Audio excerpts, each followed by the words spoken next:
Welcome to the B2B Brand 180 podcast, a place where we focus on transformative strategies and ideas in B2B branding and growth. You can learn how to make a 180-degree shift in your marketing efforts or complete reversals in brand strategies. So start to make some pivotal shifts and groundbreaking moves that redefine how you position yourself in the market. Hi, I'm Linda Fanaris, today's host of the B2B Brand 180 podcast, and I'm very excited to bring in and introduce Eisha Armstrong. She's the executive chairman and co-founder of Vecteris, where she works with B2B services companies to productize their offerings. So hi there, how are you today? Great, Linda. How are you doing? I'm good, doing good. I'd love for you to share a little bit of information about yourself to our audience. Thank you. So I have spent the bulk of my career in product development, product management, and product leadership roles, primarily for B2B information services. The bulk of that time was spent at a company called CEB, or Corporate Executive Board, which was purchased by Gartner in 2017. And then shortly after Gartner acquired CEB, I teamed up with a former colleague and we launched our current firm, where we work with B2B services companies on how do you create more productized offering. So it could just simply be, services that are more packaged and priced like a product, or maybe they actually want to create real product. Well, that's great because I think as a service company, it can be challenging from time to time because you're constantly selling and then maybe you're losing a client or you're gaining a client. So to be able to have a product where there's recurring revenue, I think would definitely provide a lot more opportunity for our audience. So let's just talk about that a little bit more. What are some of the spectrums around product if you're going to actually take your services and create products? Can you provide the audience with some different examples? Yeah. So you're exactly right. It is like a spectrum. So most of the companies that we work with, they're offering very bespoke, customized services. And they're usually pricing those based on time and materials or some calculation of the time that's going to be required. But what they aspire to, perhaps like you mentioned, is, recurring revenue or ability to scale, maybe sell through a professional sales force, or just assure more quality from engagement to engagement. And productization is a great strategy to help with that. But it doesn't mean become a software company, which I think is a misconception. There is, like I said, a spectrum. So it could be as simple as just packaging up what you're doing and offering it in a couple of different, good, better, best packages with pricing that's based on value. So I like to talk about an example that everyone can easily understand, which is a face painter at a children's party. Okay. So if you're a face painter and you're doing face painting for children and you will paint anything that a kid can imagine, you're providing customized services. Everything is different. There's no real ability to scale. But if you come in and you say, hey, here's 6 different designs I can do on your face, Spider-Man, a butterfly, whatever, that is productizing your service. Like you've created 6 different packages and you can start to train people how to do those 6 different designs. So that's an example of just productizing existing service where people are still doing it. But again, it's more packaged. It's easier to control the quality. Now then you might decide, oh, I want to create a product, something that doesn't require a person to deliver it. Okay. And that would be like if you sold like temporary face tattoos, right? So that would be an example of a product. And then maybe you want to do recurring revenue where you do a temporary face tattoo of the month club, right? So that's kind of the spectrum of what an organization that we might be working with wants to go down. Like maybe they just want to productize their services, or maybe they want to start to create products or products as a service. And we help them figure out how to do that without wasting a lot of money. I think that's great because a lot of service companies are often a little, myopic when they come to selling their services because they may have a range of services that they sell, but how can you package those or maybe how you bundle them? You could even co-brand them in different scenarios to actually make them into more of a product versus a service. So if you were to take maybe another example might be a business consultant as an example. So they may bundle up a couple different services, maybe an assessment and maybe some sort of a strategy plan and maybe some sort of a support or execution, but they could do it into different levels of things like that. So is that really what we're speaking about when we're talking about? And Absolutely. Yeah. And I love your example of bundling because that's a typical strategy that we see work really well for services companies where they bundle their services, perhaps maybe with a software product or a data product. So maybe they've developed an internal tool that their consultants use to do analysis for their clients, and they can include that as the package as part of the package. Oh, you get a license to the software product for the next 2 years to help you maintain what our consultants do. Or you get a license to this data feed for the next 2 years to help, keep your economic forecast models that we've developed for you up to date or something like that. And then you start to get that really scalable recurring revenue, but it's bundled with existing services. what would you think the biggest advantage is of actually doing this, coming up with this process? Yeah. So there are a few that we've touched on. So one, it diversifies your revenue. Correct. The gross margins for products tend to be better. So, Yep. traditional services, you're looking anywhere between, 40 to 70% gross margin. Good products business is going to be north of 80% gross margin. That also then increases the valuation of your firm. So if at any point you're thinking about an exit, having that type of gross margin profile plus recurring revenue can increase your valuation.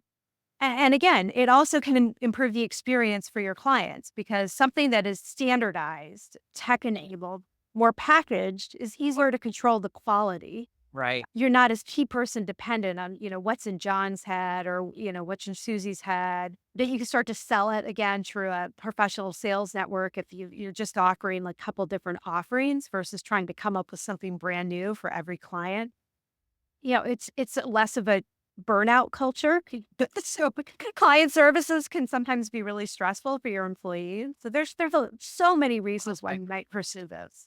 Yeah, and I would think a huge benefit to your point would be to control costs a little bit because I think as a service organization, a lot of companies tend to customize everything. And then before you know it, it's out of scope. It's a little bit different than your expectation is a little bit different than theirs. But if you actually put these into either you productize them or you package them, you bundle them, whatever the case may be, you're really able to control what they're getting and then what you're given. So to me, it seems like it's really a great way for service, organizations to be able to increase their revenue and create some recurring revenue too. So I know I think Totally. it's fantastic.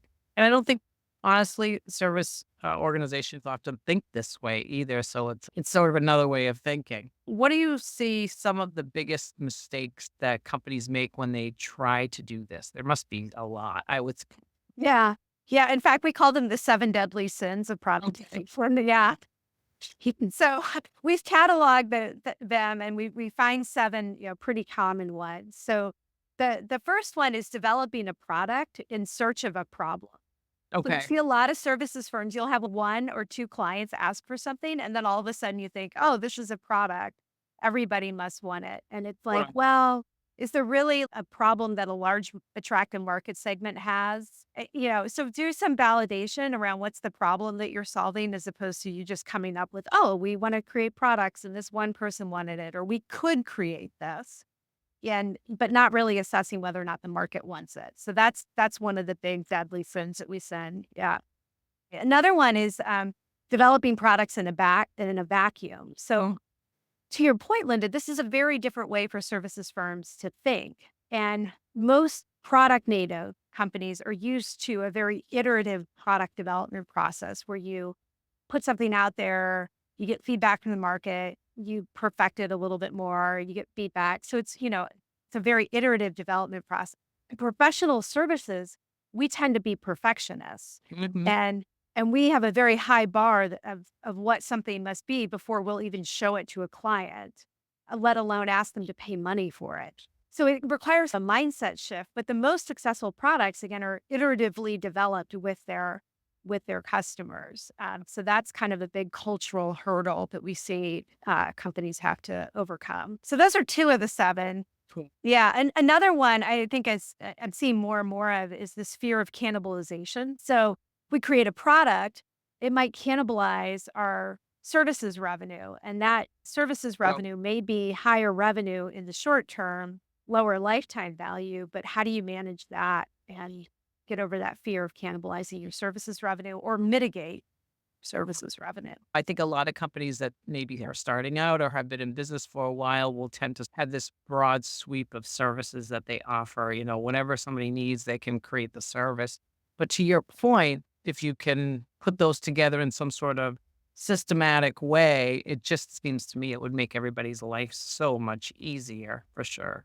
And from the cultural changes, I can definitely see that, especially if organizations are used to working with maybe what I'll call like customized services. And then now we have some things that are, more packaged up, a lot more organized. And that in itself is a total cultural shift for a lot of companies. And some may feel boxed in some instances. So again, that would have to be addressed as part of this whole integration process of productizing some of these things into place.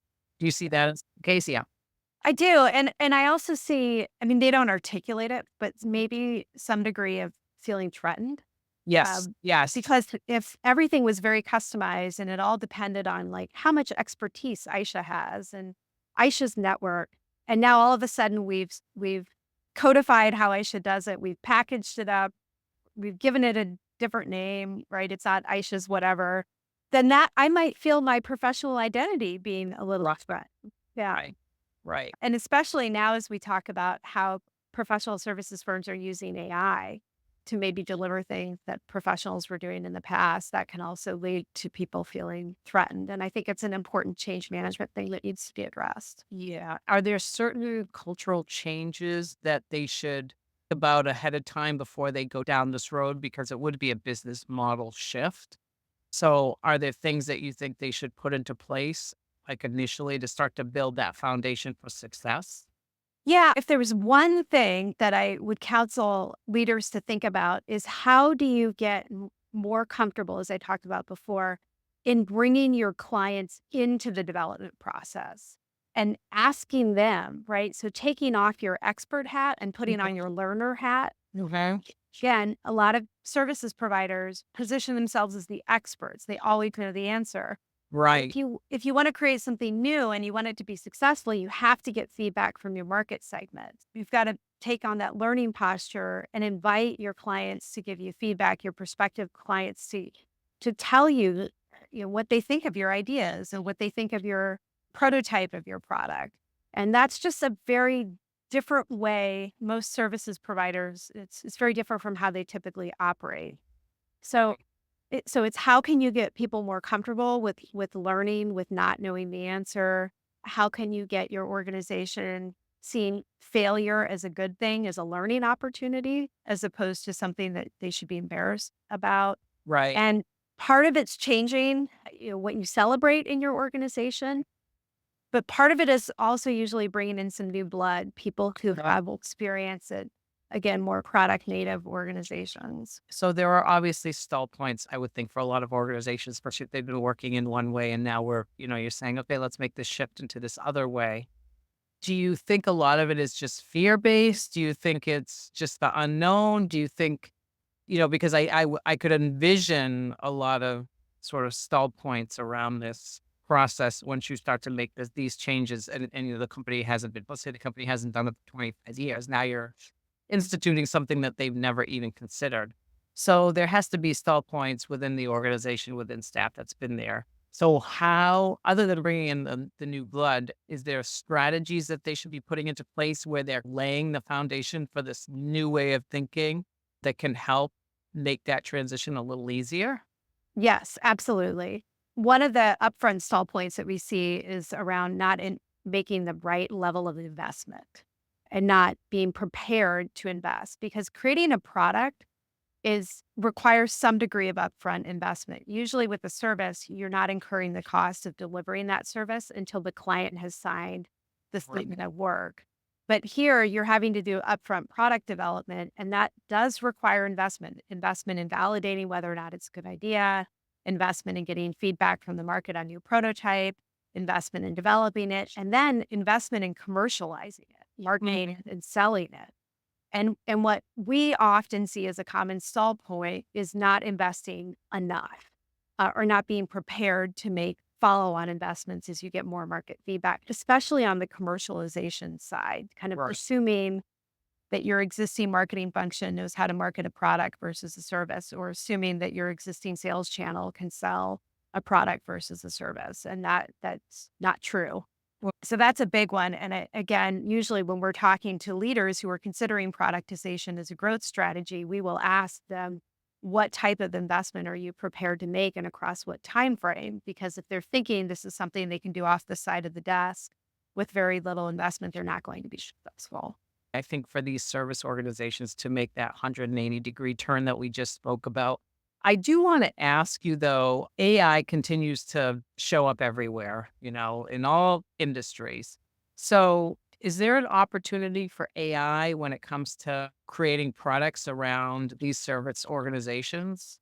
Absolutely. So the first way it came up for us is we started getting company leaders coming to us and saying, we need to reprice how we're delivering services if we're going to be using AI, because we currently have engagement letters out where we price based on time and materials. And now all of a sudden we've taken the amount of time it takes to do an audit or a legal discovery or whatever, we've cut it in half because Okay. of our use of AI. Right. We cut our revenue in half. We're having to invest all this money in technology and building these models. So help us rethink how we move to more value-based pricing. So it's a great opportunity to start to rethink how you price and think about pricing based on value versus the time that it takes people to do. It's also an opportunity to rethink your hourly rates if you need Yeah. to start to embed the cost of the technology required to use this AI. The other thing, and where we've gotten really excited more recently, is how do you use generative AI in particular to solve new client problems that you couldn't solve before? Because now you Right. have access to more data, which makes your recommendations more accurate. You can analyze things that you couldn't analyze before. Your professionals may have more time. So that's the exciting part, is like, okay, what are new client problems that we can solve that we couldn't solve Right. before?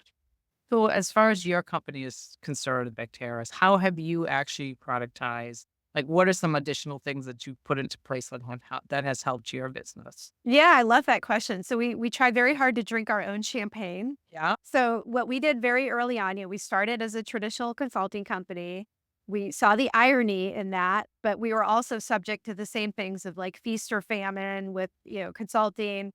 So we thought, okay, so how can we first kind of package up the types of different engagements our clients ask us to do, whether it's creating an innovation pipeline or doing discovery on a new product concept or creating a go-to-market plan for a new product. So those are the three areas. And then we were like, okay, what are some products that we can create, kind of Okay. off-the-shelf products? And that's when we started publishing books and operating training courses Okay. so that they could learn how to do this themselves. And now we have an offering in the market where for an annual subscription fee, they get access to a product coach who coaches them through the process. And then they can do different accelerators to look at new ideas. And that's all part of their annual subscription fee. So we've certainly tried to live what we preach, practice what we preach. And I think that's good because it gives us a lot of empathy for our clients and what they're going through. So, I'm going to ask you some rapid fire questions. But before I do that, you have an impressive background at Harvard Business School. I'm a big Bostonian, so I'm all in favor of that. But I would love for you to share a little bit about your Amazon best-selling book and maybe Here. that. Yeah, that'd be great. So back in 2001, I published Productize, and it's the ultimate guide to turning professional services into scalable product.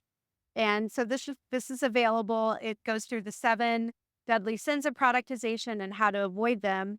And then just earlier in October, published this book, Commercialize. You Mhm. can see what we're doing here with for those of you on video, with the covers and also the naming convention. And this is really about how do you do the pricing, the packaging, the marketing, the sales channel for something that's more productized versus, customized service. So we get deep into that. So I'll ask you a few really quick questions you can answer with like a line or two, and then we'll close it up. So, if you were to speak to a service company and you were to recommend their first step in this process, what would that be? It would be talk to your customers and find out what urgent and expensive problems do they have. And how would you approach this with your employees once you made the decision to move forward? Yeah. So I would talk about how productization can help us grow our impact, not just, valuation, revenue, gross margins, but how we can positively impact more companies if we take a more productized approach versus customized services. Are there any best practices for pricing? Yes. Yeah. So the best practices are to develop your packages around the different needs of personas and then price based on that. So one of the common mistakes we see is same price for everybody, forgetting that there are different personas within a market segment and they have different needs. So you can create different packages, different price points for those different personas. What do you think the biggest mistake companies have made? It's what I mentioned earlier, creating a product that doesn't solve a problem. That's fantastic. Thank you for all your feedback. I think it was great to have you here today. You've shared some great insight, and I think it's something that service companies, frankly, don't even think about, honestly. They have that sort of service philosophy. So whatever the customer or client may need, they're building that out based on that. So I would love for you to share how the audience can get in touch with you, where they can get your book. I'm assuming Amazon, and then we'll close it up. Yeah. So I love to connect with people on LinkedIn. Eisha Armstrong, just shoot me a note. Let me know you saw me on the podcast. Our website is www.vecteris.com. And yeah, the books are available on Amazon, Barnes and Noble, Target, Apple Books, wherever books are sold. Fantastic. Well, again, thank you for being on today. And thank you for listening in to the B2B Brand 180 podcast, a place where you can make some transformative changes in your marketing strategy to grow your business. If you'd like to get in touch with me directly, you can find me on LinkedIn or visit lindafinaris.com. Happy to address any questions that you may have. In the meantime, happy marketing.